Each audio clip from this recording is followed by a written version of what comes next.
Quién sabe qué pasó, está muy irregular. La vez pasada teníamos 20 gentes afuera y ahora nos están faltando. Parece que ahí viene un grupo en el camino, pero el recorrido es largo. Como saben, la idea de este seminario es estarlos actualizando. Y la actualización es que en México ya cambió, no tiene la menor duda. Ya se eligió un nuevo gobierno, no hay la menor duda. Y este nuevo gobierno ha decidido tomar otro camino y ha definido algunos proyectos estratégicos. De eso todos están enterados. Bueno, lo que pasa es que el futuro de México, los próximos 6 años, se van a dirigir en ese campo, y ese es el campo precisamente para que los arquitectos o los ingenieros se desarrollen. Por eso es tan importante. Por eso es que sigo creyendo que en lugar de andar perdiendo el tiempo aquí, viendo clases de teoría o de historia o demás, entre otras cosas doy yo, debemos hacer algo que esté con la realidad. Entonces, en el seminario, cada uno de los temas que puse son los más importantes de los proyectos estratégicos, y vamos a desarrollarlos cada martes.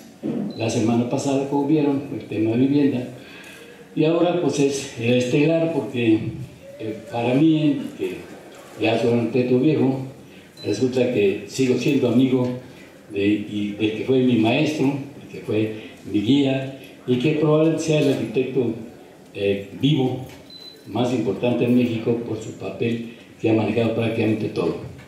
Para que tengan una idea, él a los 29 años estaba haciendo el World Trade Center, que es el edificio más alto de México, que iba a ser el Gran Hotel de la Ciudad de México. Eso a los 29 años. A los 29 años era presidente de la Academia Nacional de Arquitectura, Mexicana de Arquitectura, que se fundó en ese momento y que agrupa a los 100 arquitectos más destacados de México, a los 29 años. A los 33 trabajé con él muy brevemente y tenía como 200 obras en camino. O sea, como arquitecto hizo muchísimo, pero luego como político más. Fue presidente del colegio, fundó una federación, y ha tenido prácticamente todos los puestos sabios y por haber. Ha sido diputado, ha estado en diferentes puestos de gobierno, director de obras de la Ciudad de México. Es el que hizo el circuito interior. O sea, él acumula todo en términos políticos, en términos de desarrollo como arquitecto profesional, como arquitecto diseñador.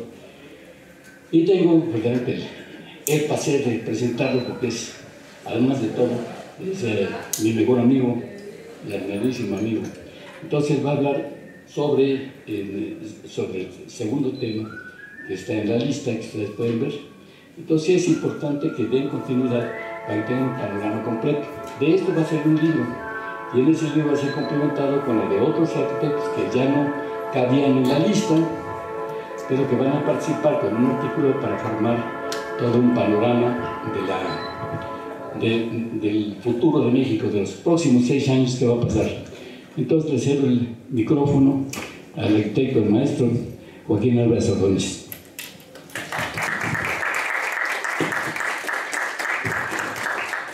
Buenos días. Ustedes seguramente se han dado cuenta que mi querido y admirado amigo Eduardo Blancañe es mi cuate, es mi amigo, ¿no? Me ha puesto tan bonito que ahora sí que yo ya ni me reconozco, ¿verdad? Te agradezco mucho de veras tus palabras tan generosas, elogiosas, de algo que pues ha sido normal en nuestra vida. Hemos estado trabajando todo el tiempo, ¿no? Para mí es un gusto muy grande estar aquí con ustedes. Ya en alguna ocasión, también invitado por el arquitecto maestro Blancañe, vine aquí a dar una plática que para mí fue muy grata el recuerdo de ella, porque tuvimos una interacción muy productiva entre los alumnos y yo también, de tal manera que puede que les haya enseñado algo, pero lo más importante para mí es que yo también aprendí mucho de los muchachos, de todo lo que me dijeron. De tal manera que he venido a esta nueva oportunidad ante ustedes con mucho gusto, mucho interés, primero por el enorme aprecio y admiración que le tengo a Eduardo. Eduardo es una persona, va a pensar que esto es un club de elogios mutuos, ¿verdad? Pero no es. Yo tengo que decirles la verdad, siempre he dicho la verdad. Mi mamá me dijo siempre que dijera la verdad, y yo sigo lo que me enseñó mi mamacita. De tal manera que yo tengo que decirles a ustedes, porque pues a veces estamos continuamente con una persona y no la conocemos bien, pero yo conozco muy bien a Eduardo Magaña. Y Eduardo Magaña es una persona que yo la estimo mucho, la quiero mucho y la admiro mucho. Yo, para querer a la gente, le tengo que ver algo, la tengo que admirar, debe tener un plus. Eduardo tiene muchos plus. Eduardo es un creador, es un motor de iniciativas. Hay muchas cosas que hace Eduardo, muchísimas, que yo quisiera hacer y que nunca podría hacer como él las hace. Y él las hace con una gran facilidad. De tal manera que yo sí los exhorto a ustedes y fijen bien en todo lo que les dice y quiere decirles Eduardo, porque seguramente será muy positivo para su vida profesional y para su propia formación. Él ha tocado ahorita un tema ya con la visión que se le reconoce a Eduardo, un tema muy importante en el que estamos ahorita inmersos, que es que, querámoslo o no, pero tenemos que percibir que estamos en medio de un cambio, que esto que sigue no va a ser igual que fue, y ustedes que están en un momento muy importante en su edad, en su vida, que ya han tenido oportunidad de tener una capacitación académica importante con maestros pues de primer nivel, de lujo, como el mismo Eduardo, como la maestra Melina Ramírez, etcétera, otra persona también muy respetada y muy distinguida para los arquitectos. Esa capacitación, unida a la experiencia que ustedes vayan incorporando, les va a permitir a ustedes tener una propia visión de las cosas. Casi podemos decir que estamos en un momento, pues casi de borrón y cuenta nueva, ¿no? De tal suerte que es como si todos en este momento nos recibiéramos de arquitectos y de urbanistas y vamos a empezar. Yo lo único que pido es que, y espero, es que todo lo que estamos deseando, que sea el verdadero cambio positivo para la igualdad, no solamente de géneros, sino de oportunidades, que sea hay una erradicación absoluta de la corrupción, que sea de verdad, Esto habrá que exigir lo que se haga. No podemos pensar que hayamos estado en un sueño de algo que finalmente pues no se va a dar.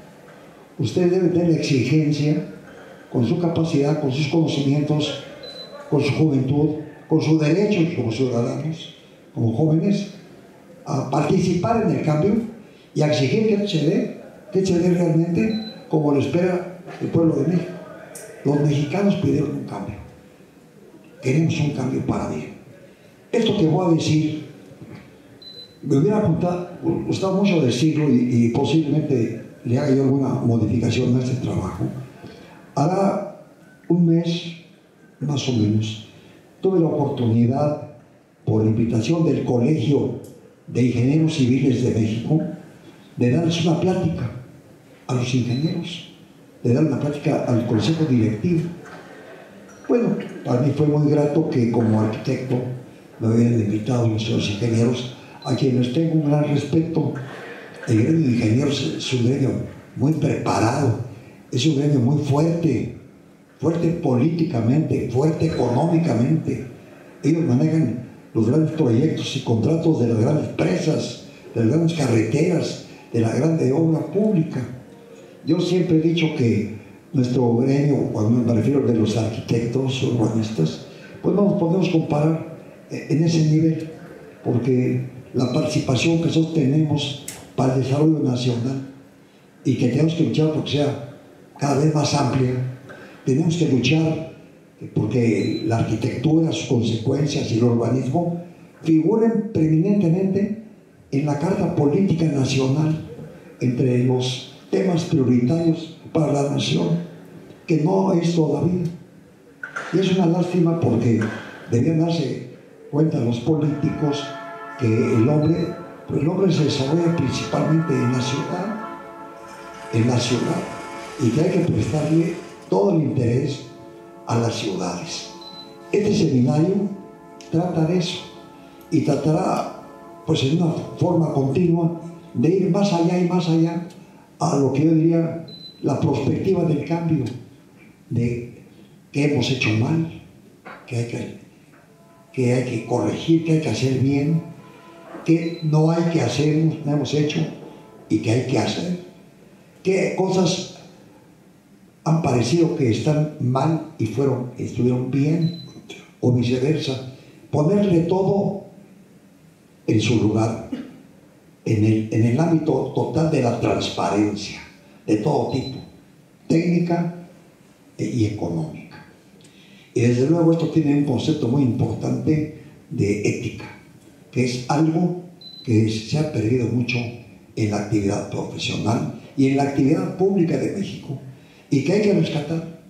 Para mí, que no creo que el gran cambio se vaya a dar a corto plazo, pero quizá a ustedes en 1 o 2 generaciones sí se dé el cambio total que estamos esperando. Por eso quiero decir que en ustedes está la semilla de la esperanza, de la inquietud, de la capacidad para poder responder a los anhelos que tienen sus familias, sus amigos y en general el pueblo de México. Podemos decir, por eso me agrada tanto esta promoción que ha hecho el maestro, porque tiene mucho que ver con la formación ya real de lo que esperamos los mexicanos de una juventud como la que ustedes representan. El tema que me han asignado, pues, es un tema particular, es importante, porque pues trata de la habitat a donde vivimos, a donde estudiamos, donde trabajamos, y el tema es la estructura física del área metropolitana. Bueno, pues sin mayores preámbulos, me haré algunas intervencioncitas particulares de algún punto que me parezca interesante que ustedes se fijen muy bien. Yo digo lo siguiente, creo que estamos todos de acuerdo, que la reestructuración física y funcional del área metropolitana del Valle de México será, fíjense bien, una de las prioridades que deberá establecer sin falta el próximo gobierno de la Ciudad de México y los estados circunvecinos en coordinación con el gobierno federal. Tenemos, y se acaba de echar a andar, la nueva constitución del Distrito Federal de la Ciudad de México, ahora que se llama así, ¿no? Pero es una parte de donde vivimos, porque vivimos prácticamente en el Valle de México, en la zona metropolitana, y eso no es la Ciudad de México. La Ciudad de México es una parte, pero hace falta pensar que no se pueden resolver los problemas en forma misceláneada o parcial, que hay que pensar en el desarrollo integral que debemos llamar desarrollo, en este caso metropolitano o desarrollo regional. Y tienen que luchar ustedes porque el desarrollo regional sea prácticamente un sistema obligatorio, y no solamente obligatorio, sino que tenga el respaldo constitucional y legal, porque de hecho lo hacemos, pero no está prácticamente legislado. Los estamentos son el federal, el estatal y el municipal. Y entre el municipal y el estatal, o entre esos dos, o arriba de esos dos, cabe el metropolitano, cabe el regional, que lo ejercemos, pero no lo tenemos legalizado. Ahora, esta reestructuración que se haga, que se tiene que hacer, debe ser congruente con todos los aspectos funcionales que tenga la zona, en nuestro caso, la que llamamos zona metropolitana. Para esto, como les decía, habrá que actualizar el marco jurídico y administrativo del desarrollo urbano regional, que asegure la eficacia del ordenamiento territorial y, por lo tanto, hay que hacer una serie de cosas. Por ejemplo, es urgente establecer un programa de reestructuración del transporte en forma prioritaria. El transporte tiene muchísimo que ver con el acondicionamiento de las áreas y del urbanismo. Hemos visto esfuerzos del gobierno, tanto local como federal, para mejorar en este caso la oferta del transporte. Y se han realizado diversas e importantes obras de infraestructura y de mejora de la oferta del transporte público, pero sin embargo, y esto es otra verdad, el problema de la zona metropolitana se ha complicado y ustedes mismos lo sienten y lo padecen. Analizamos que la simple oferta vial alienta la dispersión urbana. La dispersión urbana alienta el uso del automóvil privado e incrementa la longitud de los desplazamientos. El mayor uso del automóvil privado satura las obras viales construidas y las hace insuficientes, incrementando en muchas áreas el congestionamiento junto con el tiempo perdido, el costo del traslado y la contaminación atmosférica. Esto que establece un círculo vicioso que puede amenazar la paralización total, progresiva, parcial de la ciudad, corriendo el riesgo de colapsos viales, que ya los tenemos. Todos debemos tomar en cuenta que para que el transporte público sea una verdadera opción vial, además de ampliarlo, requiere de un mejoramiento integral. Necesitamos hacer el transporte competitivo del automóvil, así como también por equidad social, por tratarse del medio de desplazamiento que usa la mayoría de la población, pues por la situación económica que prevalece. Por lo mismo, la experiencia nos dicta como imposible la solución es seguir resolviendo con mayores inversiones para incrementar principalmente la oferta vial, la oferta de vivienda, la oferta de transporte, por lo que pensamos que hay que optar por un nuevo enfoque y reconocer que lo que necesitamos es reducir la demanda, o sea, un cambio de paradigma. Cuando tuve la ocasión de darle la plática a los señores ingenieros, les fui a ofrecer eso, una oferta de un cambio. Necesitamos pensar en un cambio de paradigma. Es un cambio total, es un cambio de costumbre, es un cambio mental inclusive. También sobre esto es necesario establecer que para reducir la demanda no se hace de por sí sola. Es necesario considerar las siguientes acciones que tienen que ver con el ordenamiento territorial. Tenemos que reestructurar la distribución de los usos del suelo y constituir junto con ello un eficiente transporte. Esto se ha comprobado, si lo vemos y lo estudiamos, como solución en las áreas metropolitanas muy importantes, como puede ser la de Tokio, la de Londres, entre otras. Para lograr lo anterior, es necesario y conveniente conformar y apoyar por lo mismo como acción dispersora y de equilibrio el establecimiento de centros metropolitanos.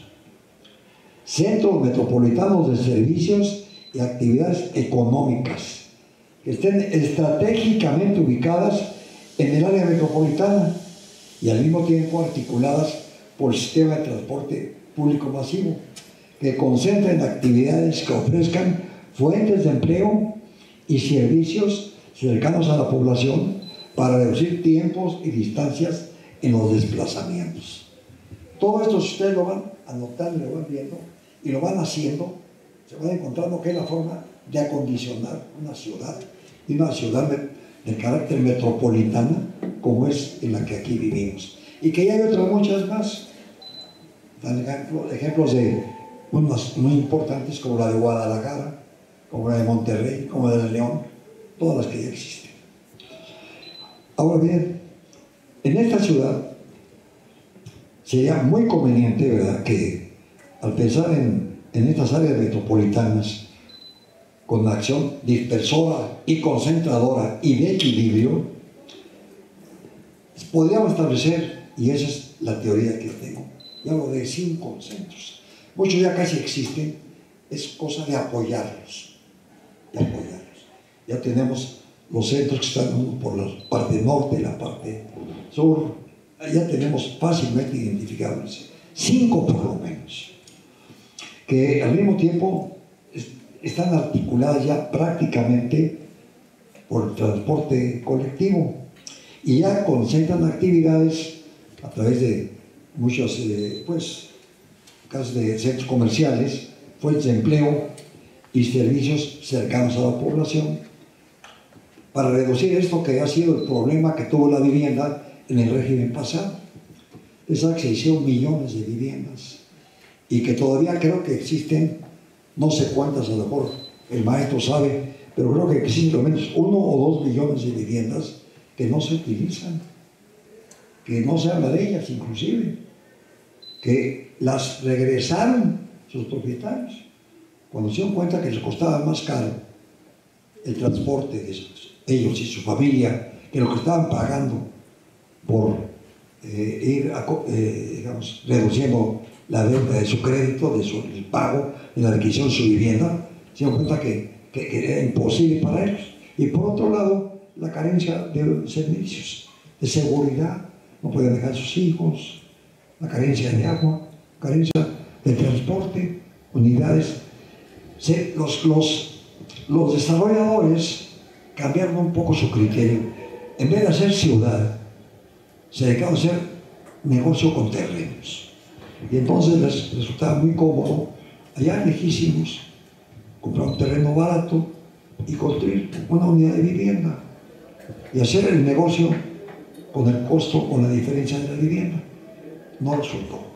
De tal manera que posteriormente la SEDATU y la CONAVI tuvieron que cambiar las condiciones de la ubicación de la vivienda para crear los polígonos más centrales, para evitar esos traslados absurdos que tienen los trabajadores, pues ya muy pocos porque han dejado sus viviendas, pero que les reduce su salario y les aumenta enormemente la pérdida de su tiempo.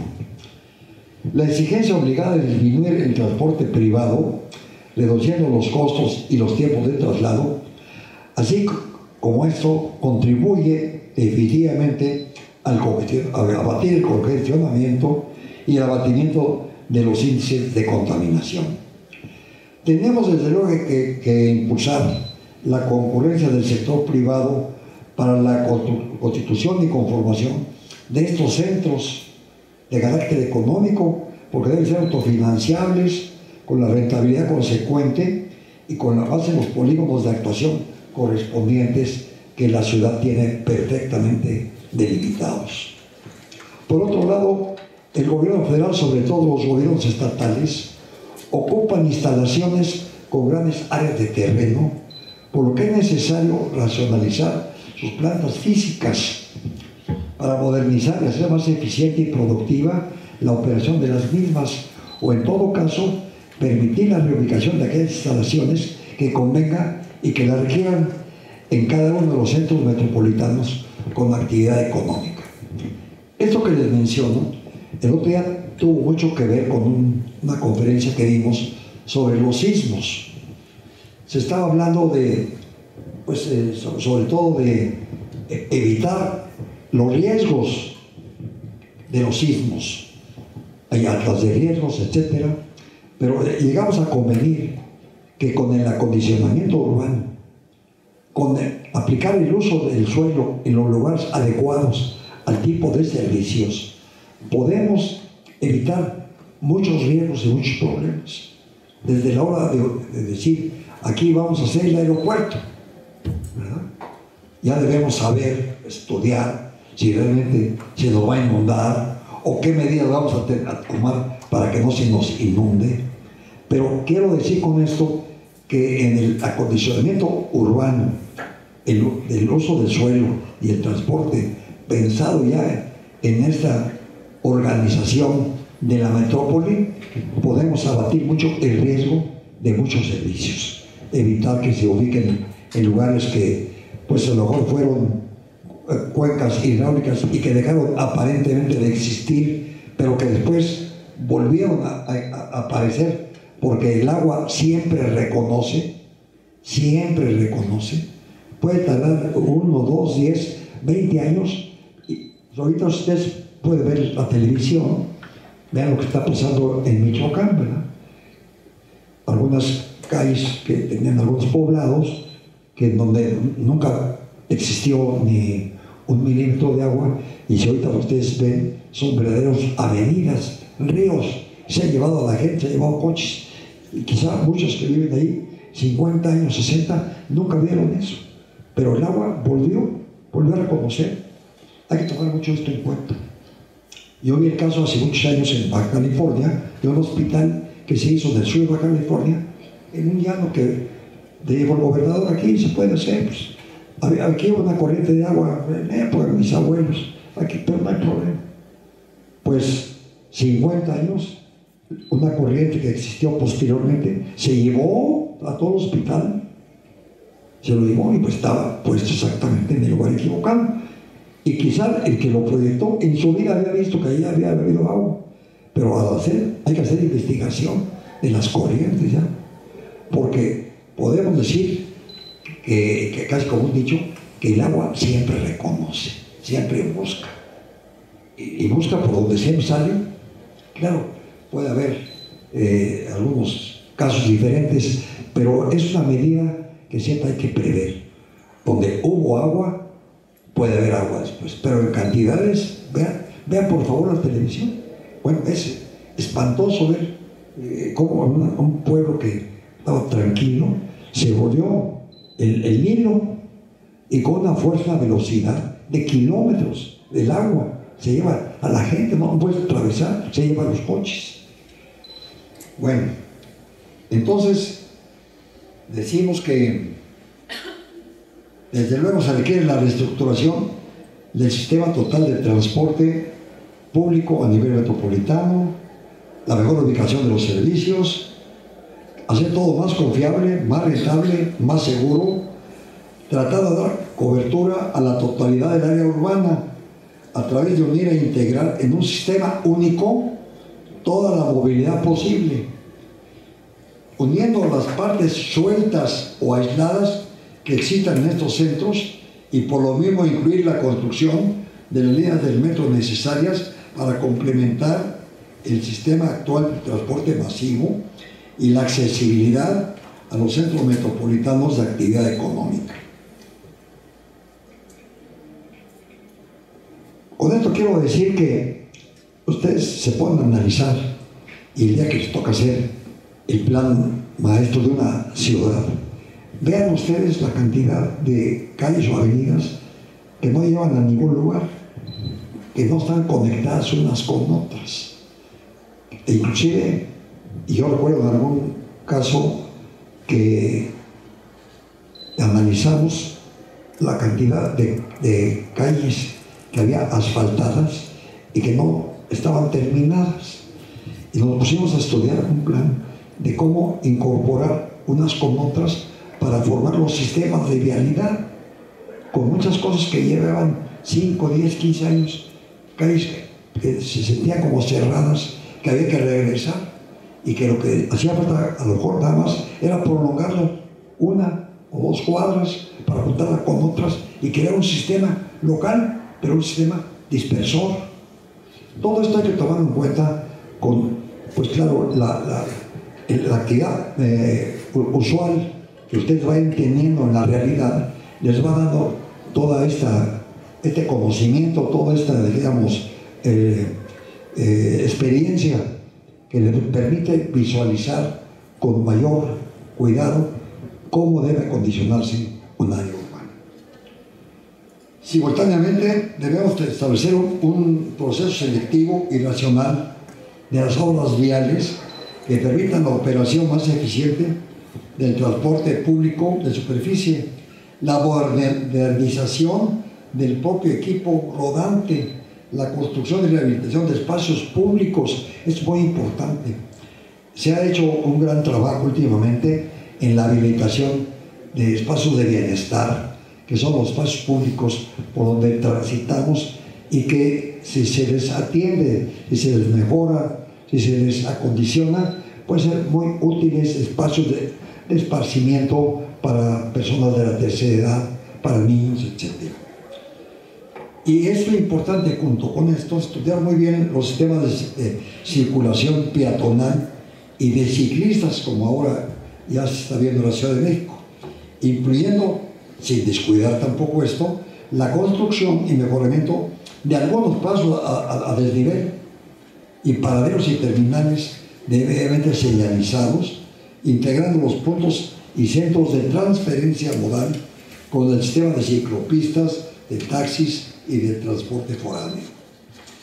Es necesario también, junto con todo esto, que exista un sistema eficaz de seguridad en el uso de las vialidades, de las vialidades peatonales, del transporte público, para evitar, donde se puede, los asaltos y robos que se cometen con frecuencia, porque esto hace que baje mucho el índice, digamos, de uso, de utilización de muchos servicios que no se usan porque pueden ser espacios deportivos inclusive, porque no hay vigilancia, porque las personas no se atreven a mandar a sus hijos ahí porque pueden tener problemas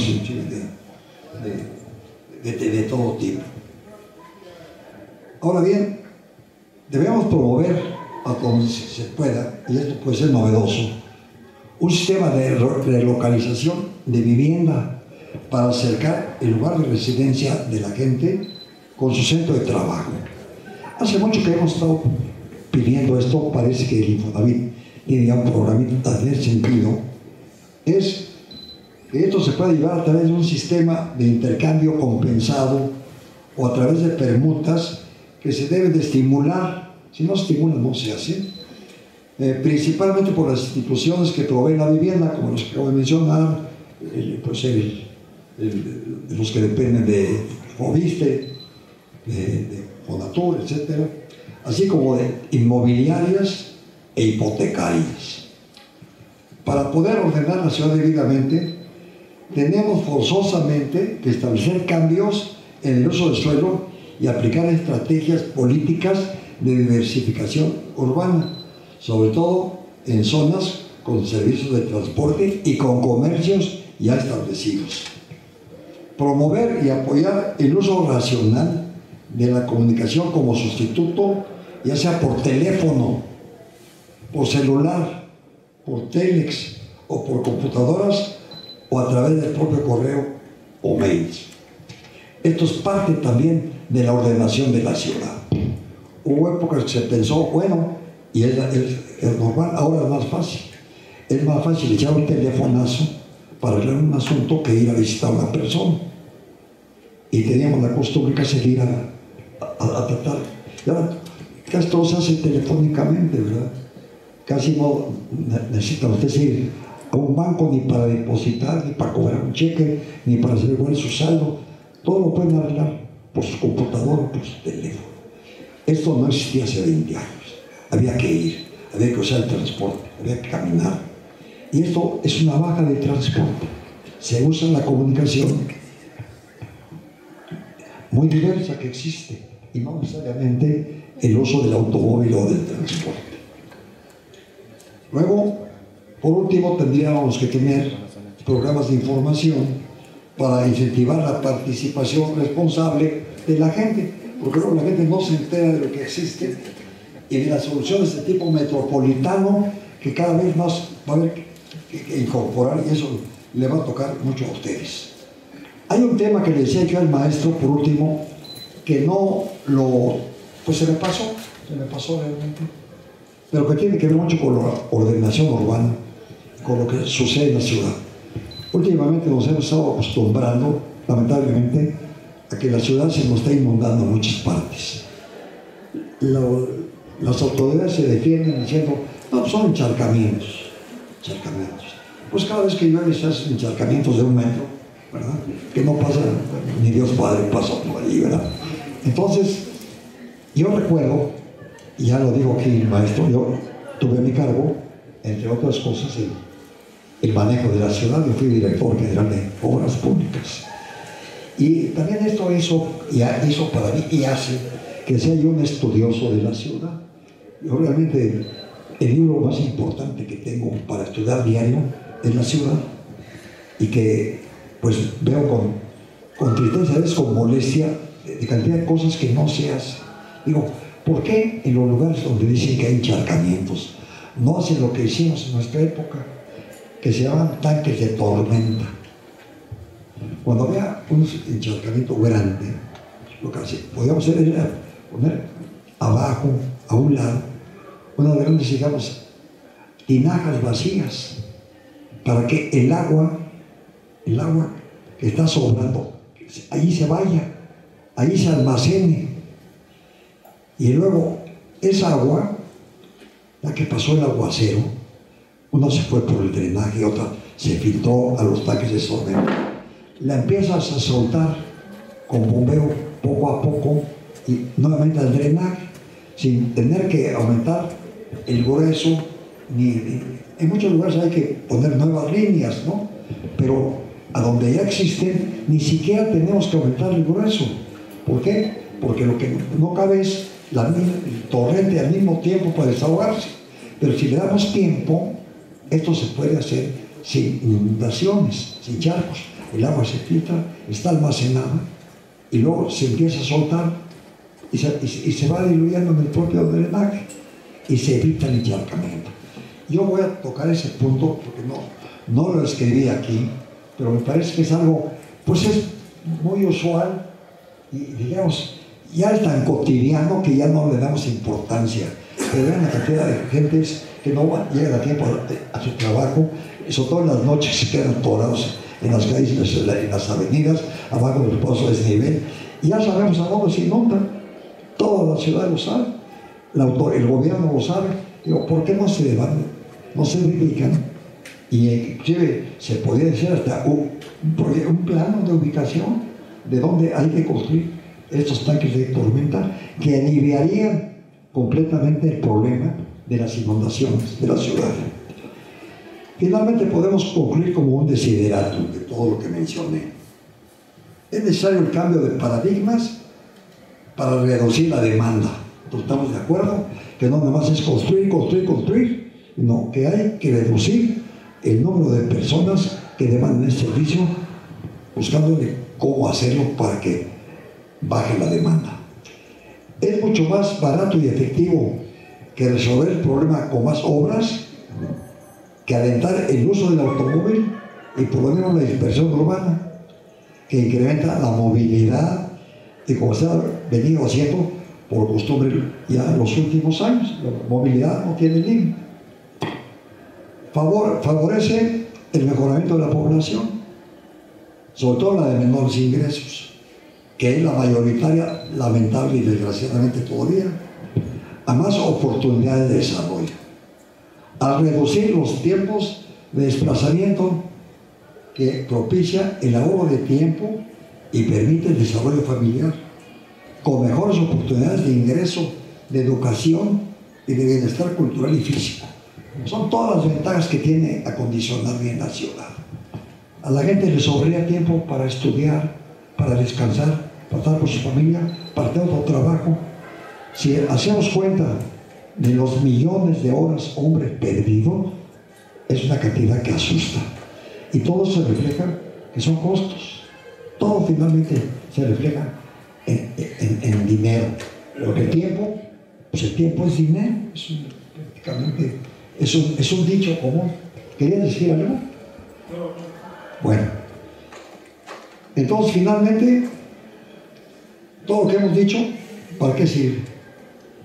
Todo lo anterior contribuye globalmente a incrementar la productividad de todos, de ustedes como estudiantes, de las empresas, sus trabajadores, sus obreros, con el consecuente mejoramiento que necesitamos, que es mejorar la competitividad económica. Y el mejoramiento finalmente, que lo que buscamos es la calidad de vida que debe mejorar de todos los quienes habitamos en esta gran ciudad, a lo que tenemos derecho. No quiero agregarles ni perderles más su valioso tiempo, Les agradezco mucho la atención y el tiempo que tan generosamente me han dispensado. Muchas gracias y muchas gracias, maestro, por la invitación.